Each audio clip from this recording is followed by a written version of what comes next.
Plaza Hotel in Manhattan sparkled that Friday night. Golden lights reflected off crystal chandeliers as executives in Italian suits and designer dresses celebrated the biggest contract closed by Thompson & Associates in the last decade.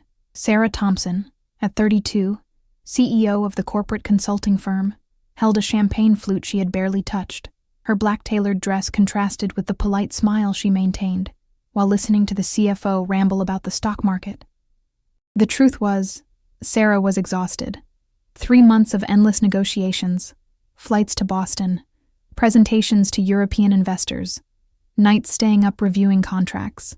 This party should have been her victory, but all she felt was a profound emptiness. She looked around the ballroom and saw familiar faces, all celebrating, all satisfied.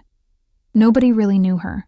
Nobody knew she had spent the last week sleeping only 3 hours a night, or that her mother was hospitalized in White Plains with pneumonia. That's when she saw her. Among the tables full of canapé remnants and empty glasses, a woman in a navy blue uniform collected trash with precise and graceful movements. Chestnut hair pulled back in a practical bun, olive skin illuminated by the soft ballroom light. There was something in her posture, a natural dignity that no janitor's uniform could erase. She moved almost dancing, dodging intoxicated guests with a lightness that seemed choreographed. Sarah couldn't look away. The woman picked up a tray full of glass cups without spilling a single drop of liquid remaining at the bottom, balancing everything with one hand while cleaning the table with the other. When she turned, their eyes met for a fraction of a second. Deep hazel eyes, tired but alive. There was intelligence in that gaze, curiosity. If you're enjoying this story, subscribe to the channel. We have many love stories that will move you. Hit the notification bell so you don't miss any chapter. The CFO continued talking, something about cryptocurrency investments, but Sarah was no longer listening. She watched the janitor head to the back of the ballroom, where the service area probably was. Without thinking much, without calculating consequences as she always did, Sarah interrupted the CFO mid-sentence. "Excuse me. I need to handle something urgent." She left the glass on a nearby table and crossed the ballroom. Her high heels echoed on the marble floor. Some guests greeted her along the way, but she just waved politely without stopping. She had to reach that woman before she disappeared. Emma Rodriguez was in the small service storage room when she heard footsteps behind her. She turned and almost dropped the trash bag she was carrying. The CEO from the party, she knew who she was, had seen her photo in business magazines she sometimes flipped through at the clinic waiting room, was standing in the doorway, looking directly at her. "Hi," said Sarah, and for the first time that night her smile seemed genuine. "Sorry to interrupt your work." Emma was paralyzed. In 5 years working corporate events, executives only spoke to her to complain about something or to say, "Excuse me," when she was in their way. Nobody apologized for interrupting her. "It's fine, ma'am. Do you need something?" Emma kept her voice professional, though confused. Sarah took a step into the cramped storage room. It smelled of cleaning products and the air was hot due to lack of ventilation. She seemed completely out of place there, with her designer dress and discreet but clearly expensive jewelry. Look, this is going to sound completely crazy." Sarah ran her hand through her perfectly styled black hair. "But I saw you out there working and... Do you dance?" Emma blinked, certain she had heard wrong. "What?" "Dance. You have a way of moving. It's almost like you're dancing while you work. I can't stop noticing." Sarah knew she was fumbling, something that never happened in business meetings. "There's a band playing out there, live music, and I thought, will you dance with me?" The silence that followed was long enough for Sarah to start regretting. She had just crossed a huge line, probably harassing an employee of the cleaning company hired for the event. She was going to apologize and leave when Emma finally responded. "Are you serious?" "Completely. And please, call me Sarah. Ma'am makes me feel 50 years old." Emma looked at her own uniform, at her calloused hands from so much scrubbing and cleaning, then at the woman in front of her who probably earned in 1 month what Emma didn't see in 2 years. She should refuse, should finish her shift, catch the 11 o'clock subway and return to the tiny apartment in the Bronx she shared with her cousin. But there was something in Sarah's gaze. A loneliness Emma recognized well, because she saw the same loneliness in the mirror every morning. "I still have to finish cleaning. My supervisor will kill me if I..." "I'll talk to her. 5 minutes. just one song. Emma let out a nervous laugh. Are you crazy or just very used to getting what you want? Probably both. Sarah extended her hand. So? Will you accept dancing with a crazy woman? Emma looked at that extended hand. Manicured nails, soft skin that had never known manual labor. Then she looked at her own hands, rough and with damaged cuticles.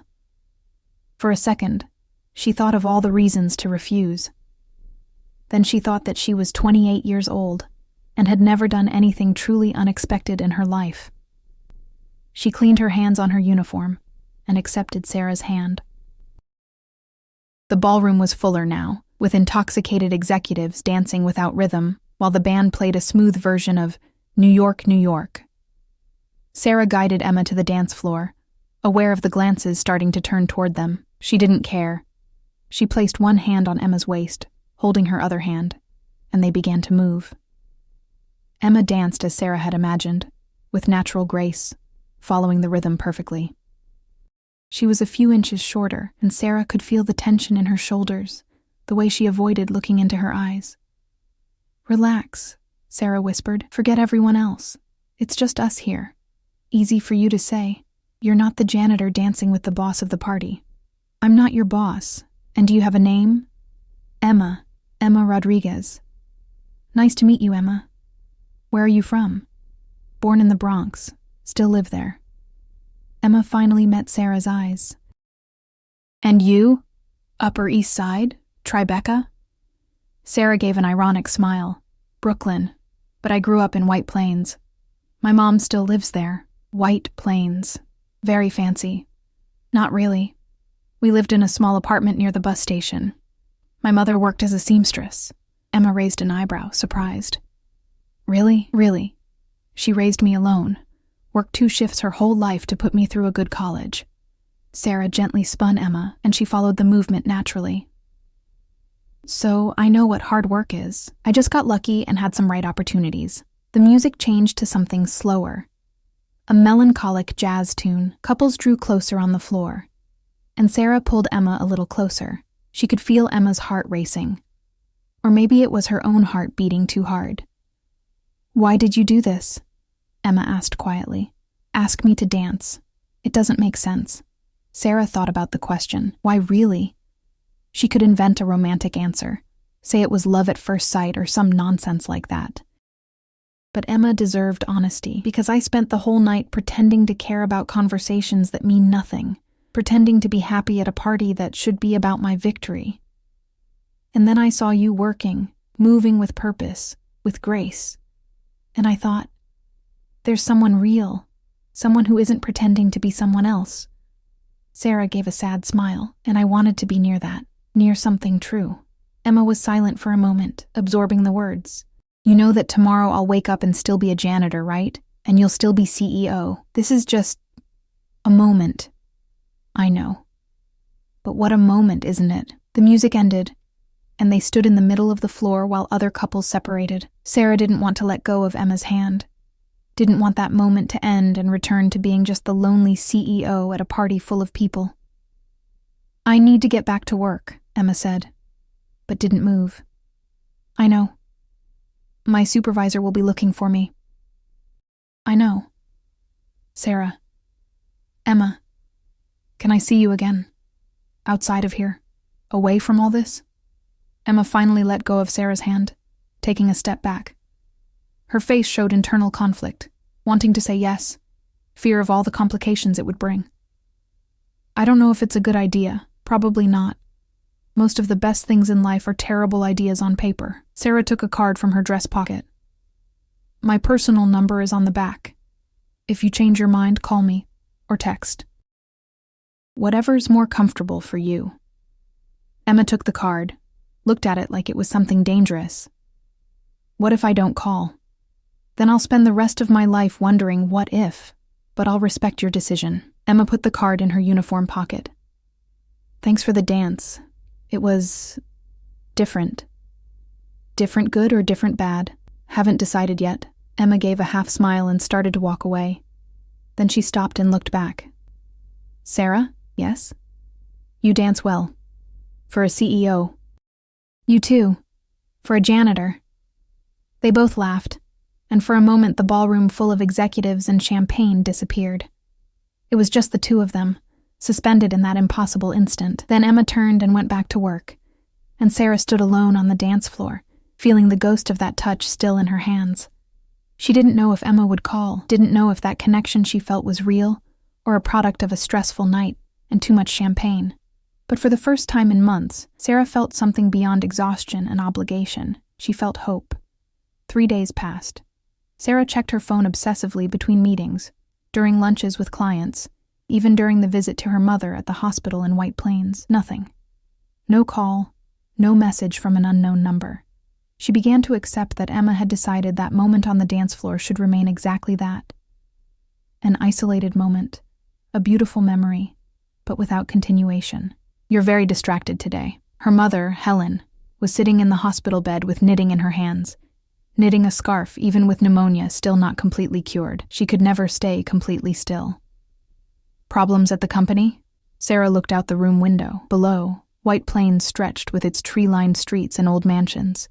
She had grown up there, running through the squares, studying in public school, dreaming of a different future. Now she had that future: success, money, recognition.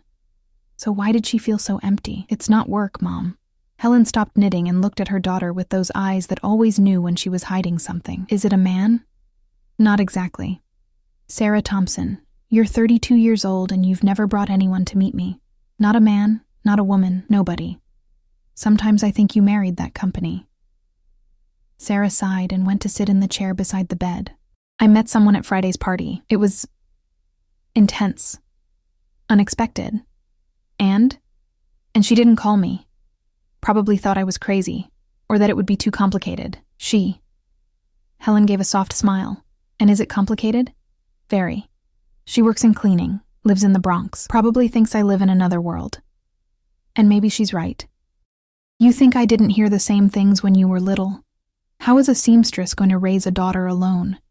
How will she pay for good college? She should accept her reality." Helen went back to knitting, the needles making a comforting rhythmic sound. "You know what I told those people? That reality is what we make of it, not what others say it has to be." Sarah held her mother's hand. "When did you get so wise?" "Always was. You were just too busy being important to notice." They laughed together, and Sarah felt some of the tension in her shoulders dissolve. She stayed another hour talking with her mother about trivialities: the soap opera on the hospital TV, the neighbor who had sent regards, the new handsome doctor on the morning shift that Helen insisted Sarah needed to meet. When she finally said goodbye and left the hospital, the sun was setting, painting White Plains sky orange and pink. Sarah got in the car and began the trip back to New York, descending from the suburbs on I-87. While the city gradually gave way to the dense forest of the region, it was in the middle of the descent, on a stretch of sharp curves, that the cell phone rang. Sarah almost didn't answer. Driving and using the cell phone was dangerous on that road, but something made her activate the speakerphone. "Hello?" Silence on the other side. Then, a hesitant voice Sarah recognized immediately. "Hi, it's Emma. We danced on Friday?" Sarah's heart raced. She had to make a conscious effort to keep the car in the lane. "Emma, hi, hi. Sorry for taking so long to call. I kept thinking whether I should or not." Emma sounded nervous, almost threw the card away about 5 times. "But you didn't." "No, I couldn't." Sarah pulled over at a scenic overlook. She needed to concentrate on that conversation. "I'm glad you didn't. Guys, if you're rooting for this romance, hit that like button and subscribe to the channel. The story is just beginning. Look, I don't know what this is, this thing between us, but I can't stop thinking about that dance, about the way you looked at me, like I was," Emma hesitated, looking for the right words, "like I was someone worth knowing." "You are. Clearly you are. Or I wouldn't have asked you to dance. But you don't know me, Sarah. You don't know anything about me. Then tell me. Let me get to know you." Another silence. But this time Sarah could hear Emma breathing on the other side, thinking. Below, the lights of New York were starting to turn on in the distance, millions of points of light spreading as far as the eye could see. "I live with my cousin Lucia, in a 2-bedroom apartment in the Bronx. We split everything: rent, food, bills. I wake up at 5 in the morning to catch the subway and get to the places where I work. I do 3, sometimes 4 cleanings a day. At night, I take a business administration course at a community college. Emma spoke quickly now, as if she needed to get it all out at once. I like to read, borrow books from the neighborhood library. I like to dance, but don't have money for classes, so I learn watching videos on YouTube. My dream is to have my own cleaning company someday, be the boss instead of always being the employee. And I'm very afraid of getting involved with you because you seem too good to be true. Sarah closed her eyes, absorbing each word. You want to know about me? I do. I wake up at 6, have coffee alone reading market reports, and go to the office where I spend all day in meetings, pretending I know all the answers. I go home, a huge apartment in Brooklyn where I live alone, and usually work until midnight. On weekends, I visit my sick mother, or stay at the office because I have nothing else to do. I've read all the business bestsellers, but don't remember the last time I read a book just for pleasure, and I'm also very afraid of getting involved with you, because it's been years since I felt a real connection with someone, and that terrifies me. We're pretty different, Emma said softly. We are. But maybe that's why it makes sense. Or maybe that's why it won't work. There's only one way to find out. Sarah looked at the city lights below. Emma, let me take you to dinner. A simple place, no pressure. We talk, get to know each other better. If you decide you don't want to continue, no problem, but at least give it a chance. Emma laughed nervously. Do you always get what you want like this? Just by insisting? Not always, but some things are worth the insistence. Okay, but I choose the place. And nothing fancy. There's a diner in the Bronx, Tony's Place, that makes the best meatloaf you've ever tasted. It's there or nothing. Sarah smiled so much her face hurt. Perfect. When? Saturday night? I work until 6. Then I have time to get home, shower, and get ready. Saturday night. Send me the address. I will. Sarah? Yes? Thank you for insisting. For not giving up. Thank you for calling. For not throwing the card away. After they hung up, Sarah sat at the overlook for a few more minutes, just looking at the city lights and feeling something she had almost forgotten existed. It wasn't just happiness. It was anticipation, possibility, the feeling that maybe life could surprise her in good ways. She started the car and continued the descent to New York. But now the road seemed shorter, the curves less dangerous, the future less empty. In the Bronx apartment, Emma was sitting on the sofa bed in the living room she shared with her cousin, cell phone still in hand, heart beating hard. You called her. Lucia was at the bedroom door, arms crossed, smiling. I heard. You really called. I'm crazy, right? Completely crazy. Totally. Lucia came to sit beside her, but you know what? It's been a while since I've seen that sparkle in your eye. Since Marco broke up with you, you became like a robot. Home, work, study, home, work, study. No life, no fun. Marco broke up with me because he said I was too ambitious for a janitor. That I should accept my place in life. And you accepted his place, the door. Lucia held her cousin's hand. This Sarah, is she different? She asked me to dance at a party full of executives.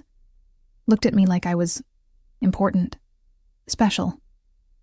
Emma shook her head. But it could all be an illusion. Could be she was just bored that night, and when she really gets to know me, she'll realize we have nothing in common. Or it could be you have everything in common. You won't know unless you try. Emma looked at the phone, at Sarah's number saved in contacts. I arranged to meet her on Saturday, at Tony's Place. Great. Because if you arranged to meet at a fancy restaurant, I'd kill you. You have to be yourself, Em. If she likes the real Emma, great. If not, it's her problem. Easy to say. You're not the janitor dating the CEO. No. I'm the receptionist who dated the doctor, remember? Everyone said it wouldn't work, that he'd trade me for a doctor or nurse. 3 years later, we're engaged. Lucia showed the discreet ring on her finger. People will always have opinions, Em. But in the end, what matters is what you feel. Emma hugged her cousin. Thank you. For always believing in me. Always. Now let's decide what you're going to wear on Saturday. Because your wardrobe needs an urgent makeover. They spent the rest of the night planning the date, laughing, trying on clothes, and Emma allowed herself to feel something she had forgotten: excitement, anticipation, the possibility that maybe, just maybe, something beautiful could be born from that impossible encounter. Meanwhile, across town, Sarah arrived at her Brooklyn apartment. 23 floors of privileged view of the East River, designer furniture, absolute silence. She tossed her bag on the couch and went to the balcony, looking at the Brooklyn Bridge lights in the distance. She picked up her phone and opened Emma's last message, the address of Tony's place, followed by, "See you Saturday." A simple emoji, but one that made Sarah smile like a teenager. She didn't know what to expect from that date, didn't know if they could overcome the obvious differences between their realities. But for the first time in a long time, Sarah was willing to risk, willing to be vulnerable, willing to discover if that connection she felt on the dance floor was real, or just a daydream from an exhausting night. Saturday couldn't come fast enough.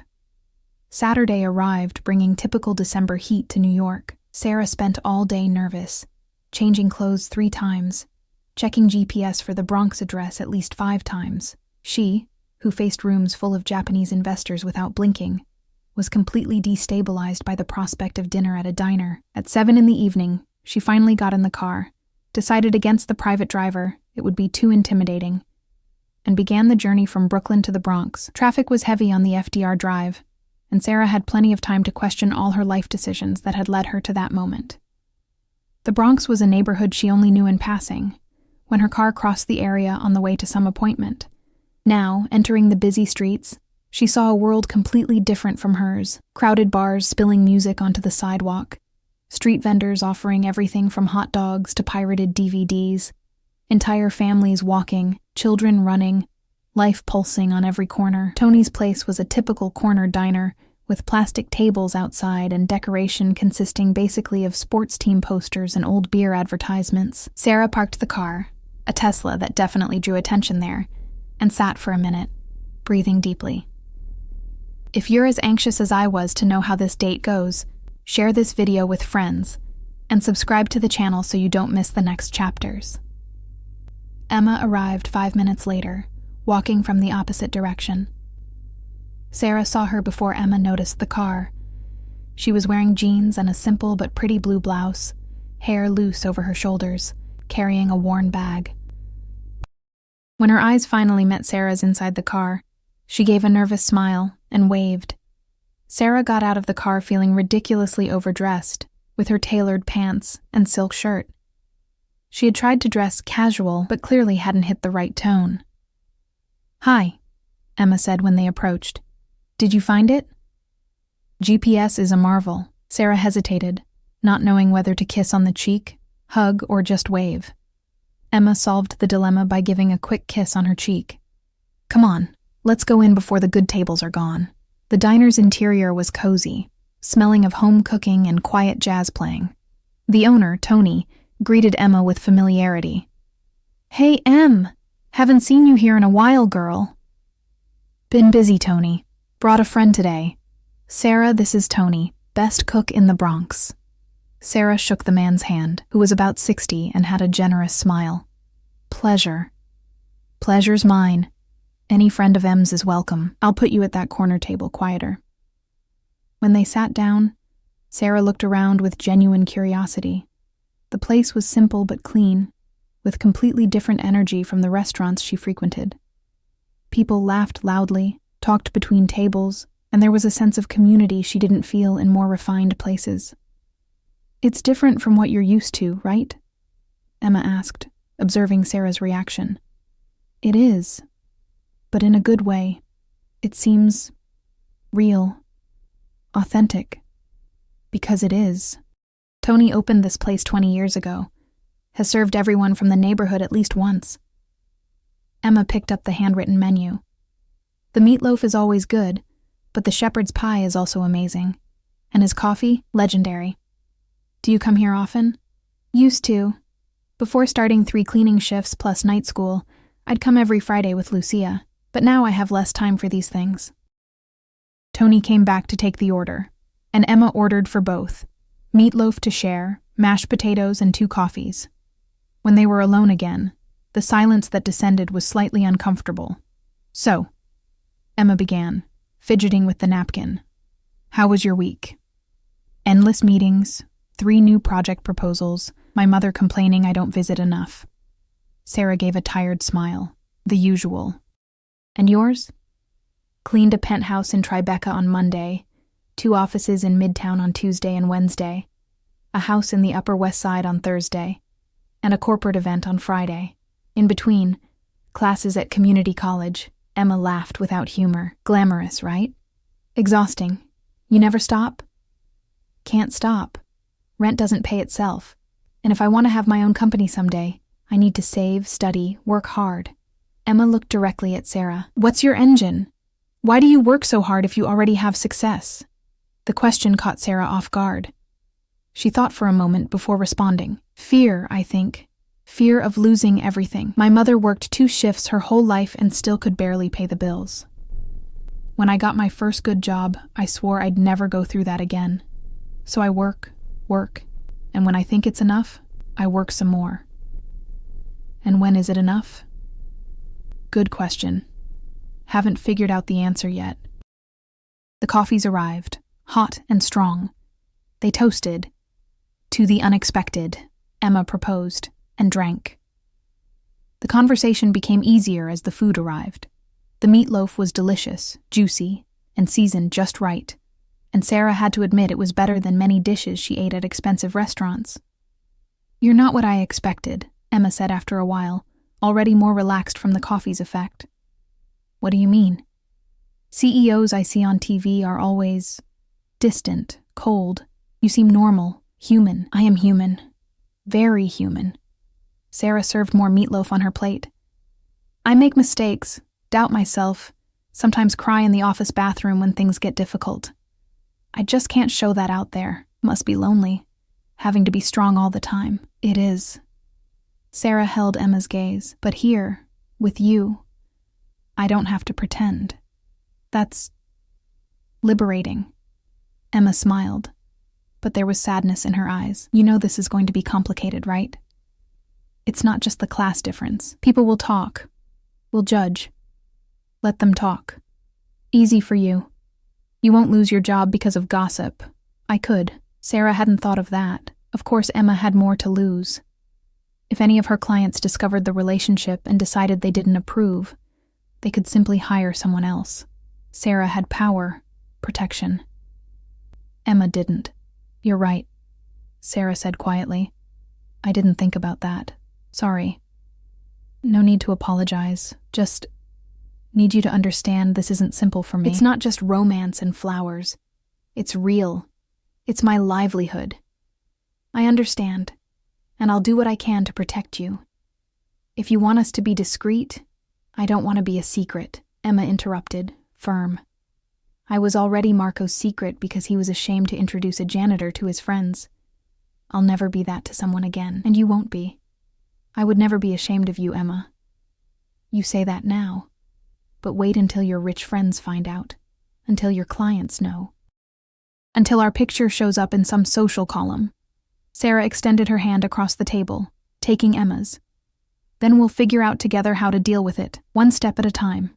No rush, no pressure." Emma looked at their intertwined hands, hers calloused and rough, Sarah's soft and cared for. 2 different worlds touching. "Do you really believe it can work?" "I believe it's worth trying. Don't you feel this? This connection between us?" "I do. I feel it a lot." Emma squeezed Sarah's hand. "And that's what scares me, because the more I feel, the more I have to lose." They stayed like that for a moment, hands intertwined on the table, while the diner buzzed with life around them. Tony passed by and gave a knowing wink to Emma, who blushed slightly. "He thinks you're my girlfriend," Emma whispered. "And am I not? Are you? Are we dating?" Sarah laughed. "I don't know. I've never been good at these things." "What's the protocol? Do we need to have a formal meeting, sign a contract? You turn everything into business, don't you?" "It's a professional defect." Sarah became serious. "But seriously, I want to get to know you better, want to spend time with you, want to see where this goes. If that's dating, great. If it's just, I don't know, the beginning of something, that's fine too. No pressure." Emma thought for a moment. Okay, let's try, but slowly, and being honest with each other about fears, difficulties. Deal. They ordered dessert, apple pie that Tony guaranteed was the best in the borough, and continued talking. Emma told about growing up in the Bronx, about the mother who had died when she was 15, about the father she never knew. Told about cousin Lucia, who was more like a sister, about dreams of having her own business, about the fear of spending her whole life being just the janitor. Sarah, in turn, opened up about the pressure of being the only daughter, of carrying the hopes of a mother who had sacrificed everything for her, about the loneliness of always being in charge, of not being able to show weakness, about the feeling that she had achieved everything she wanted professionally, but had forgotten to build a personal life in the process. How old were you when you founded the company? Emma asked. 25. Was a junior consultant at a multinational, saw all the mistakes they made and thought, I can do better. I quit, gathered all my savings, and opened Thompson & Associates. The first 2 years were hell, almost went bankrupt 3 times. But then I got one big client, then another, and it worked. Weren't you afraid? I was terrified, but sometimes fear is just a sign you're doing something important. Emma smiled. I like that. I'll remember when I'm afraid of opening my company. You will open it, I'm sure of it. How do you know? Because you have fire. I saw it the first time I saw you working at that party. You don't do things halfway. You go after what you want, like accepting to dance with a crazy CEO at a corporate event. Exactly like that. They laughed, and Sarah realized she had spent the last 3 hours without thinking once about work, unanswered emails, Monday meetings. She was completely present, completely focused on the woman in front of her. When they finally asked for the check, it was past 10. The diner was still full, but the movement had decreased a bit. Sarah insisted on paying, let it be the only advantage of having money. And Tony didn't accept a tip, saying any friend of Emma's was family. Outside, on the sidewalk, they stood without really knowing how to say goodbye. Sarah had offered a ride, but Emma had politely refused. It's literally 2 blocks away, would be ridiculous. So, it was good, Emma said, smiling. It was great. Sarah took a step closer. Can I see you again? Soon? Yes, I want to see you again. Sunday? We can do something during the day. You choose. Sunday I'm free. How about Central Park? If you can handle a more casual outing. I'd handle any outing if it's with you. Emma laughed. Too intense, Sarah. You need to relax a bit. Sorry. When I like something, I go all in. I noticed. Emma stood on tiptoe and quickly kissed Sarah's cheek, but this time lingered a second longer, close enough for Sarah to smell her soft perfume. See you Sunday, then. See you Sunday. Sarah watched Emma walk away, walking down the street lit by old street lights, until she turned the corner and disappeared. Only then did she get in the car, still feeling the ghost of that kiss on her cheek, still processing everything that had happened that night. She drove back to Brooklyn in an almost trance-like state, smiling foolishly alone in the car. When she arrived at the empty apartment, for the first time the silence didn't bother her, because now she had something to look forward to. Someone to think about. A possibility that maybe, just maybe, she didn't have to always be alone. In the Bronx, Emma arrived at the apartment and found Lucia waiting up, even though it was almost midnight. So, how was it? Emma threw herself on the couch next to her cousin, smiling so much her face hurt. It was perfect, Lou. It was absolutely perfect. Tell me everything. And Emma told about the meatloaf, about the honest conversations, about how Sarah was different from what she expected. More human, more vulnerable.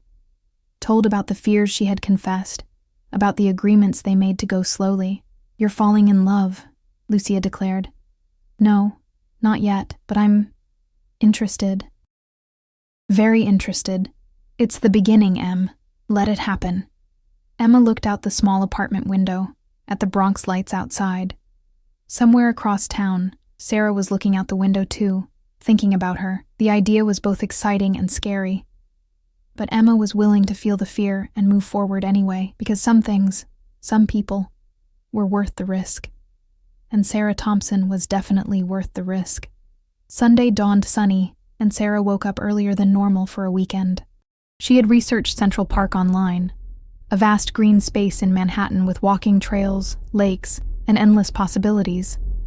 Definitely out of her comfort zone, but she was excited.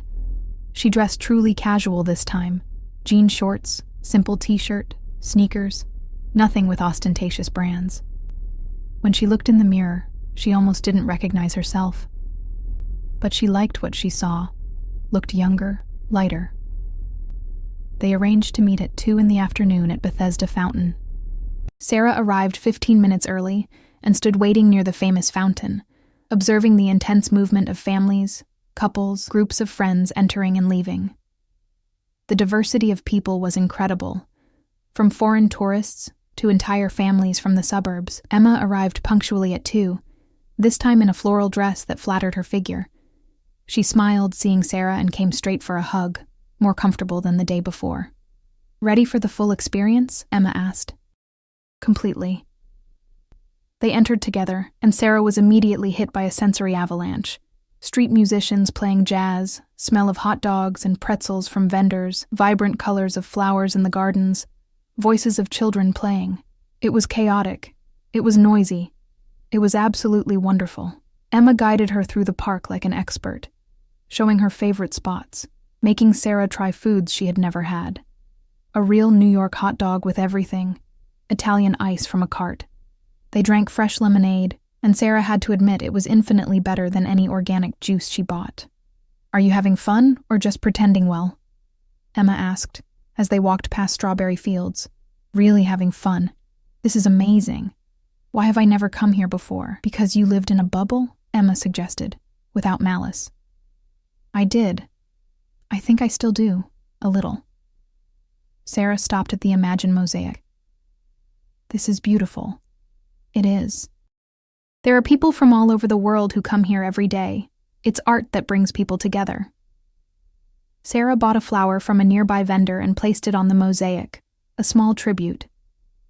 "It's for my mom. She loves John Lennon." They continued walking, and at some point Emma intertwined her fingers with Sarah's naturally, as if it were the most normal thing in the world. Sarah felt her heart accelerate with the simple gesture. Some people looked. 2 women holding hands still drew attention, even in 2025 New York. But most were too busy with their own lives to care. Guys, I know you're loving this story as much as I am. Don't forget to subscribe to the channel and hit that notification bell. Much more is coming. Want to rent a rowboat? Emma pointed to the Loeb boathouse. "We can row on the lake. I've never rowed in my life. I'll teach you. Trust me." They rented a boat, and Emma showed Sarah how to handle the oars. At first, Sarah was clumsy, splashing water everywhere, and making the boat go in circles. But gradually she got the rhythm, let her body relax and follow the motion. Emma was patient, guiding Sarah with gentle encouragement, always smiling. "You learn fast," Emma said. "I have a good teacher." They rowed for 3 songs from a distant musician, sweaty and happy, until they needed to return the boat. They sat on the grass near the lake, sharing a bottle of cold water. "Thank you for bringing me here," Sarah said, "for showing me this side of New York I didn't know." "Thank you for wanting to know. A lot of people from your world wouldn't even bother." "I'm not from my world. I'm just me." Sarah. Emma smiled. "You're special, you know, different from everyone I've ever met." "You too." They sat there, just looking at each other, the park noise becoming a distant background. Sarah wanted to kiss her, but didn't know if Emma was ready, if it was the right moment, if... "Emma? Emma Rodriguez?" They both turned. A man about 30 was standing beside them, wide smile on his face. He was handsome, well-dressed, and looked at Emma with familiarity. "Marco." Emma's voice became instantly cold. "Hi, what a surprise seeing you here. How long has it been? About 2 years?" 3. Since you broke up with me by text." Marco's smile faltered a bit. Come on. That was... complicated. We were very different. Yes, we were. You were an idiot and I deserved better." Sarah had to hold back laughter. Marco finally seemed to notice her presence. "And who's your friend?" "Sarah," Emma answered before Sarah could speak. "My girlfriend." The air left Sarah's lungs. Girlfriend.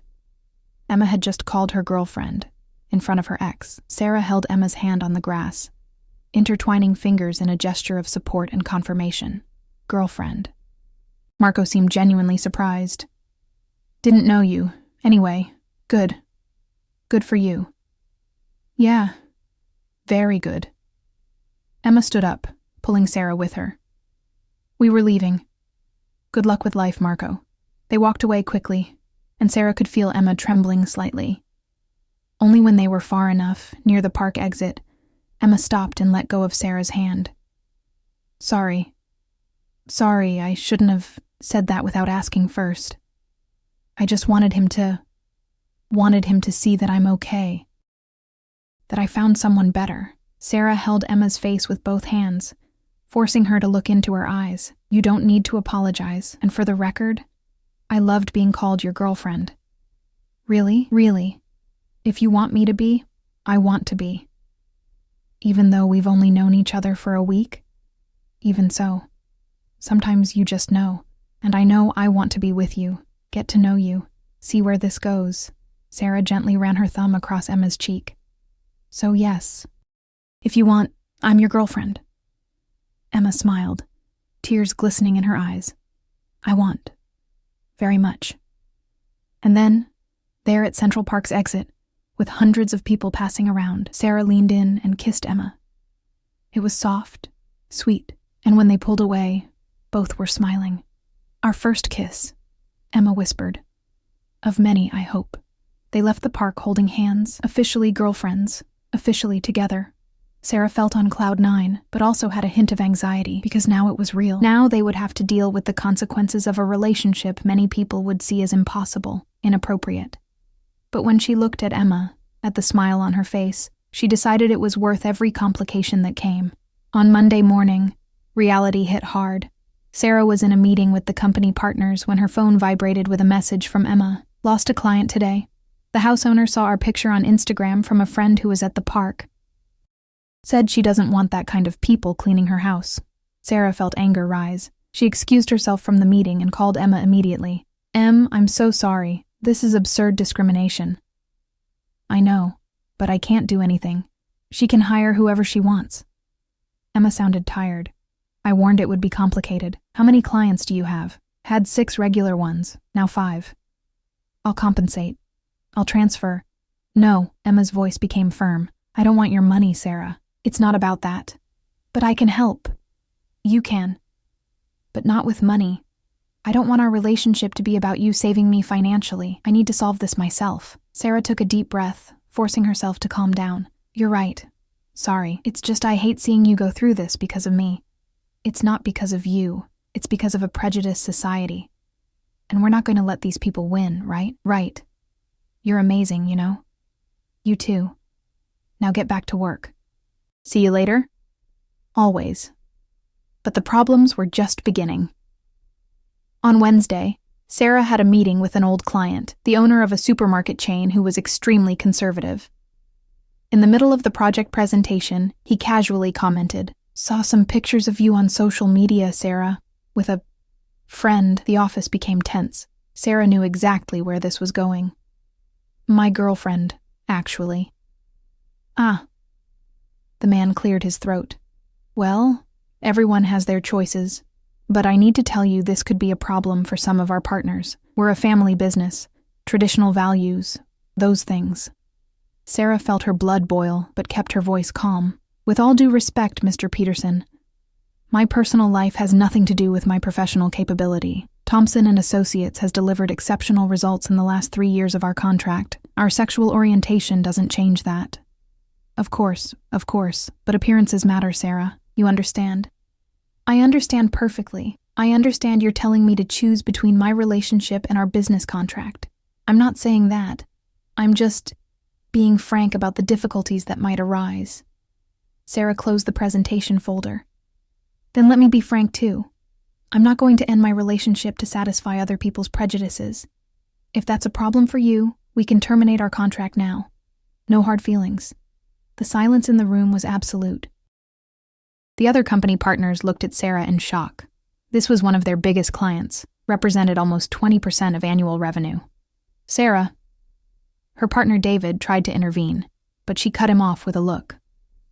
Mr. Peterson, what's your decision? The man was visibly uncomfortable. He needed Thompson & Associates. No other consulting firm had achieved the results they delivered. After a long moment, he sighed. Never mind. Let's continue with the project as planned. Just keep it discreet, okay? Sarah wanted to refuse, wanted to say she wouldn't hide, but she thought of Emma, how it was already difficult for her. If Sarah lost that client, she'd have to fire employees, and that wasn't fair to the 20 people who depended on her. All right, she said, swallowing her pride. After the meeting, David pulled her aside. You almost lost our biggest client because of a girlfriend you've known for 2 weeks? She's not a girlfriend, she's Emma. And yes, I would have lost.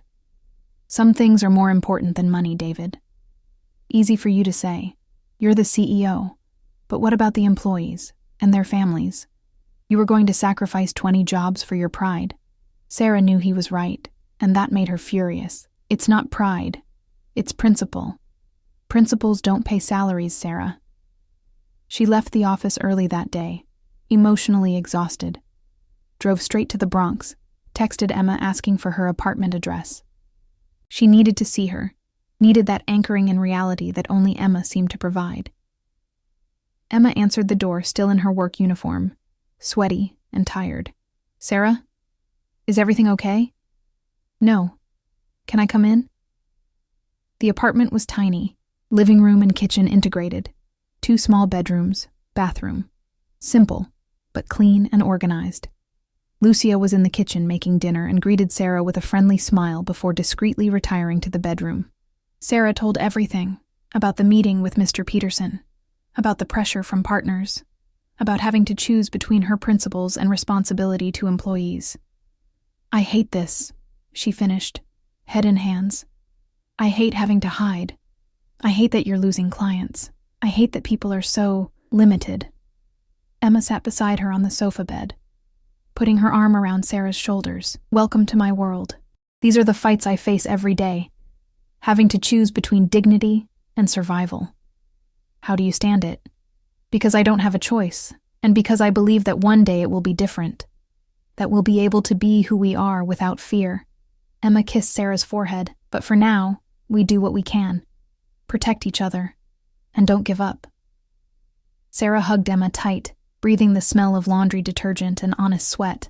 There, in that small Bronx apartment, she felt more at home than in her own luxury Brooklyn apartment. I won't give up on you, Sarah promised. Me neither on you. But both knew the road ahead would be difficult, full of judgments, impossible choices, moments when they'd have to decide how much they were willing to sacrifice for that love. And the real test was still to come. 3 months passed since that first kiss at Central Park. 3 months of stolen meetings between work shifts, messages exchanged at dawn, shared laughter and tears too.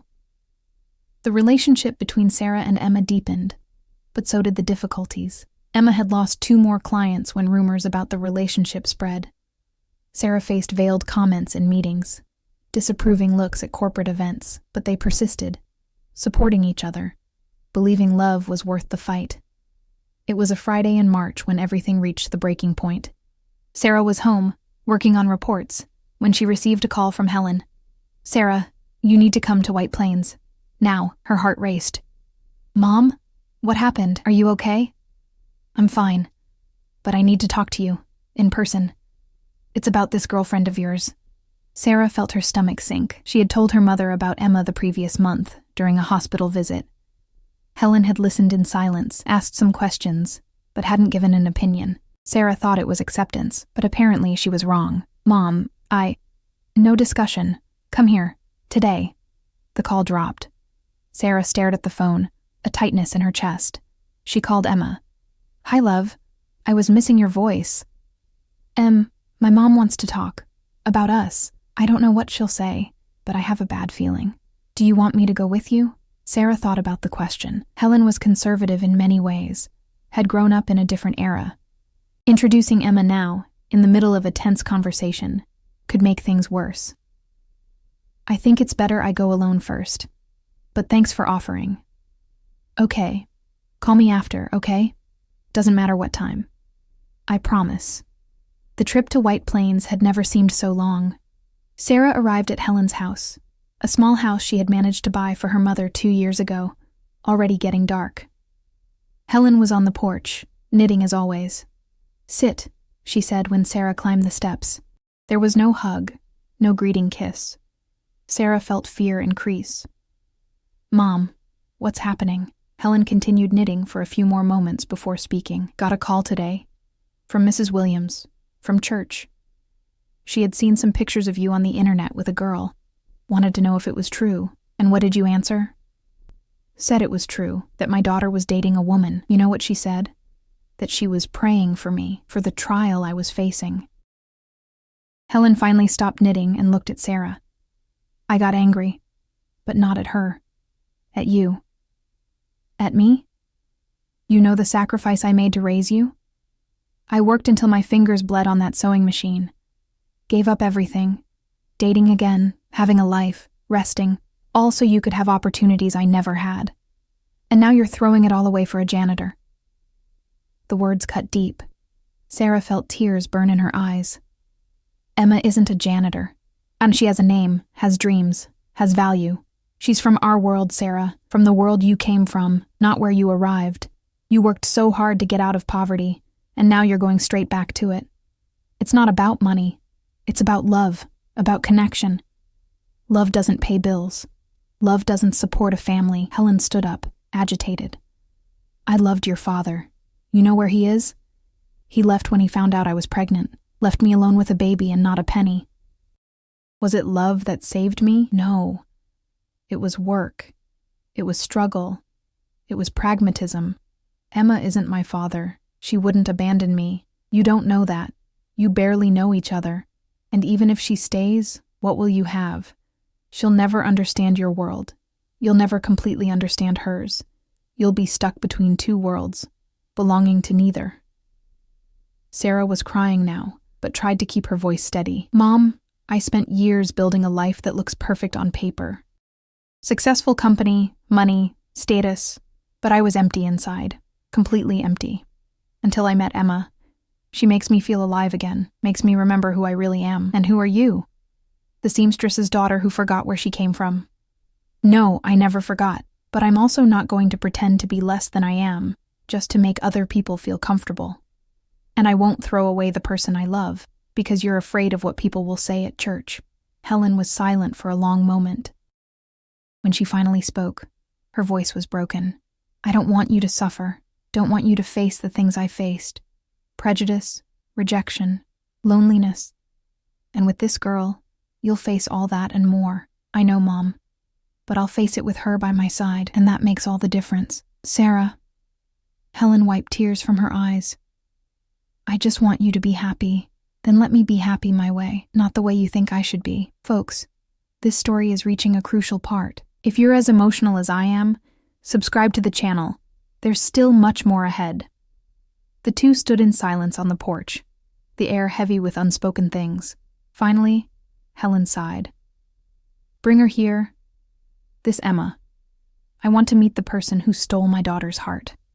Sarah felt a wave of relief. Really? Really. But if she hurts you, I'll go to the Bronx myself to handle it. Sarah laughed through tears and hugged her mother tight. Thank you. Thank you for trying to understand. Didn't say I understand. Said I'll try. It's different. Sarah drove back to New York with a lighter heart. But when she arrived at the apartment, she had 7 missed calls from Emma and several urgent messages. The last one said, "Call me. It's urgent." She called immediately, and Emma answered on the first ring. Sarah. Something happened. What? Remember that reality show about entrepreneurship? Your Chance to Shine? I applied months ago. Didn't even think they'd call me. But they called today. I was selected for the next phase. Emma, that's amazing. Congratulations. It is, but there's a problem.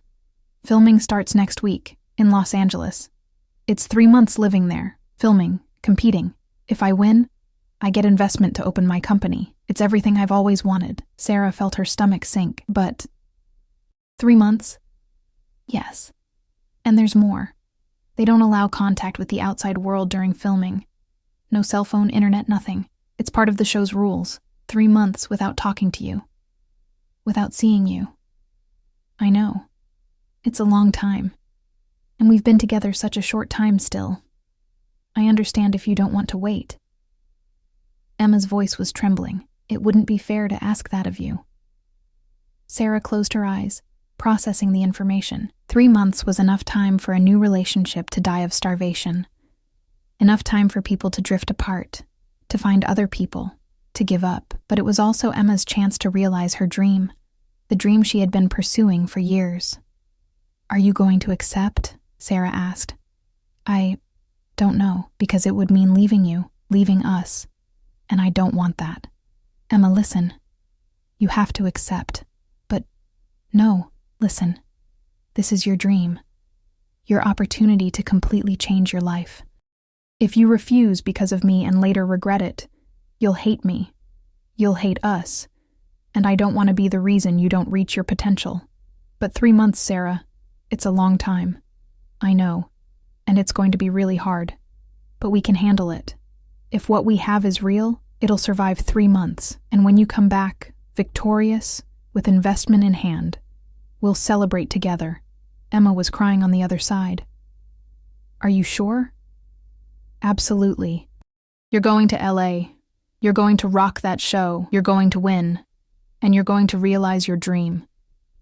And I'll be here waiting when you come back. What if you meet someone while I'm gone? Someone easier, more compatible with your world. There won't be anyone.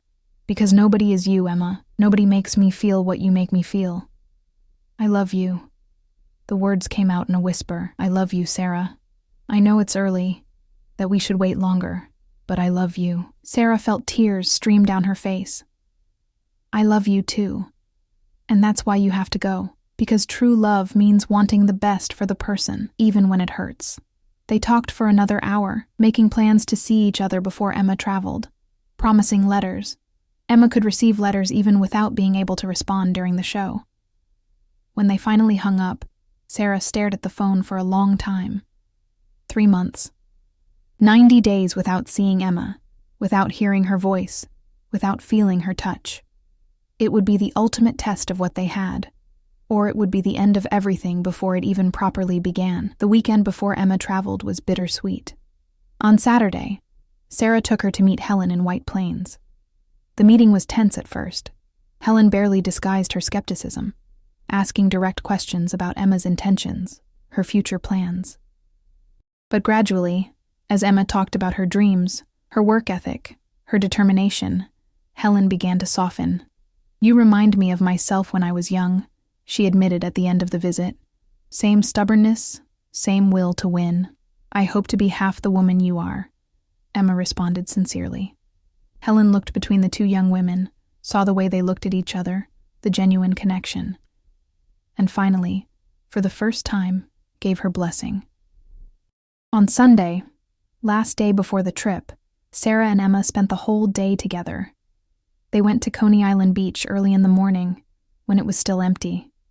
They walked on the sand holding hands, talking about everything and nothing. Will you write to me?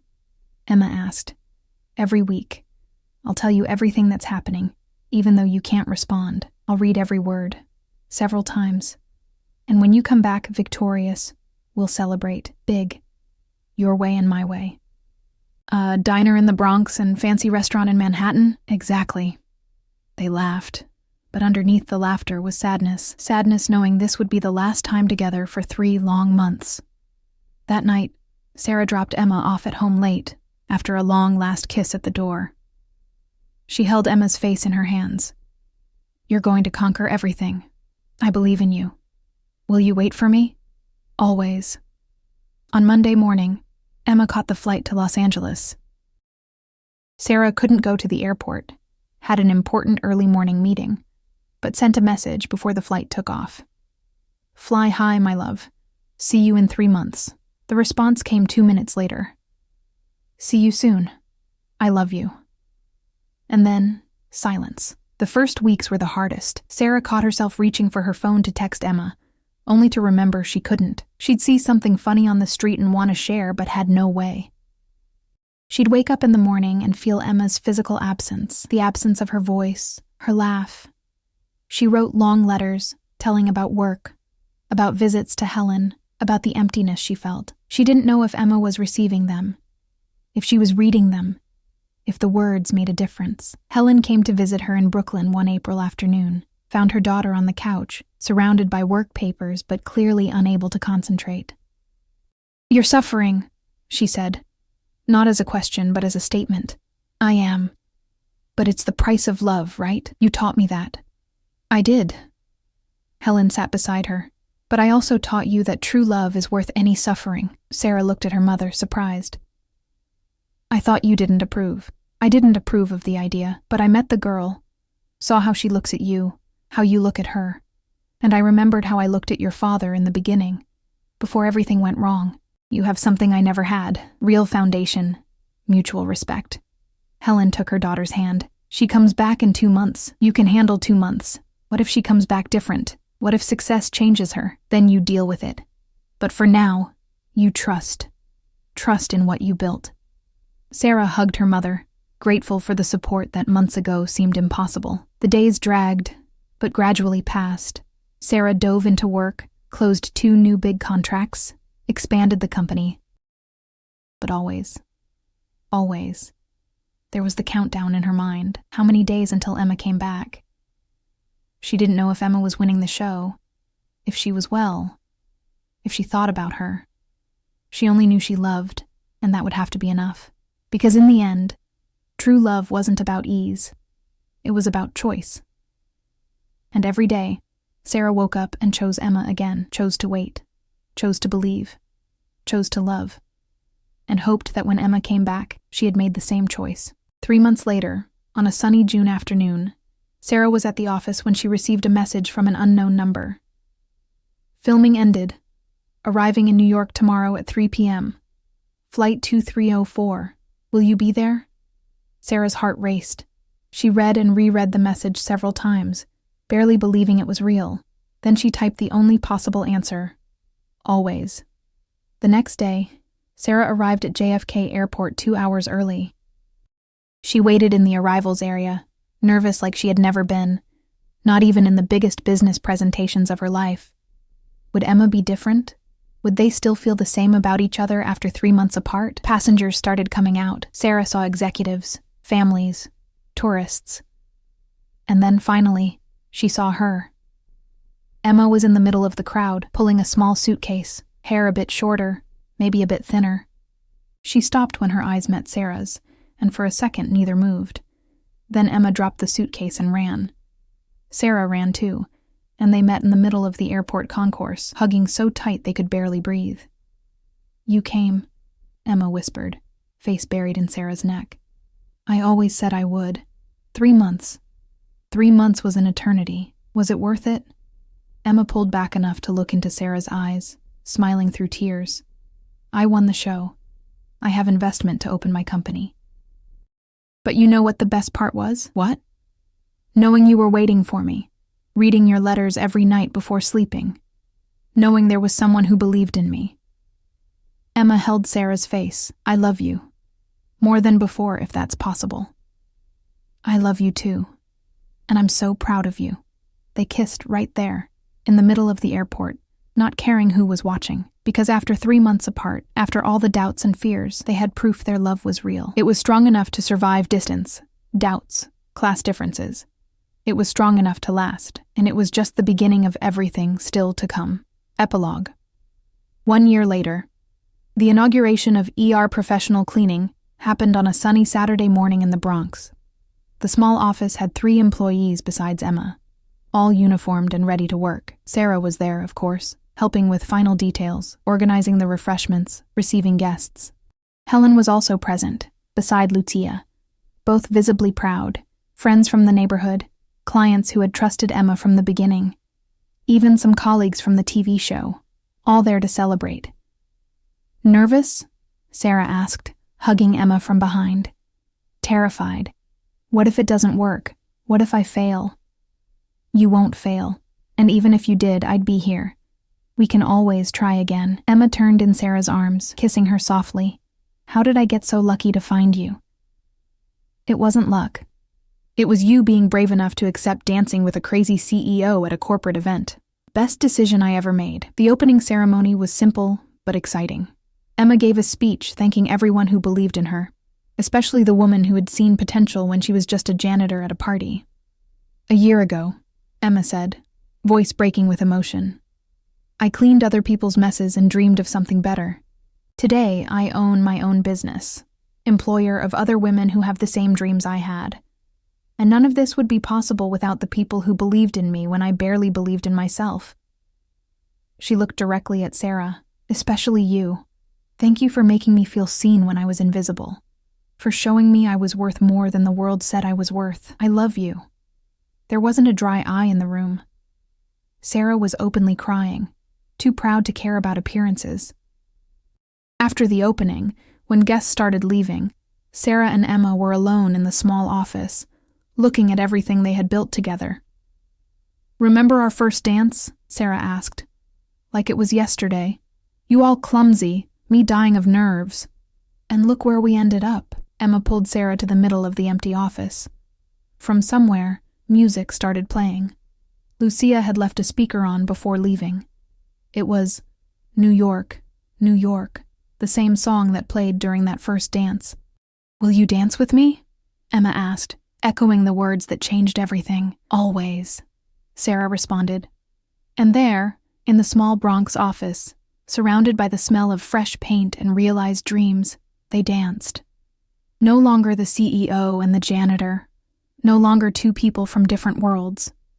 Just Sarah and Emma, two women who loved each other, two women who had proven that love knows no social class, that dreams have no limits, that courage can change everything. And as they danced, Sarah whispered, "Will you dance with me for the rest of our lives?" Emma stopped dancing and looked into her eyes, understanding the real question behind the words. "Are you asking what I think you're asking?" Sarah took a small box from her pocket, opened it, revealing two simple but beautiful rings. "Emma Rodriguez, you made me believe in love again. Made me remember there's more to life than work and success. You made me complete. Will you marry me?" Emma was crying and laughing at the same time. "Yes, 1,000 times yes." Sarah put the ring on Emma's finger, and Emma put the other on hers. Then they kissed, long and sweet, sealing the promise of a future together. Outside, Helen and Lucia peeked through the window, both smiling. "She made the right choice," Helen said. "They both did," Lucia agreed. And they had. Because in the end, it didn't matter where they came from or where they were going. What mattered was they were going together. A CEO and an entrepreneur. Two women in love. A love that defied expectations and won. A love that started with a simple invitation on a dance floor and transformed into something extraordinary. Will you dance with me? The answer would always be yes. Thank you for following this love story. If you were as moved as I was telling it, don't forget to hit that like button, subscribe to the channel, and turn on notifications so you don't miss any of our stories. Leave in the comments which part moved you the most. Until the next story.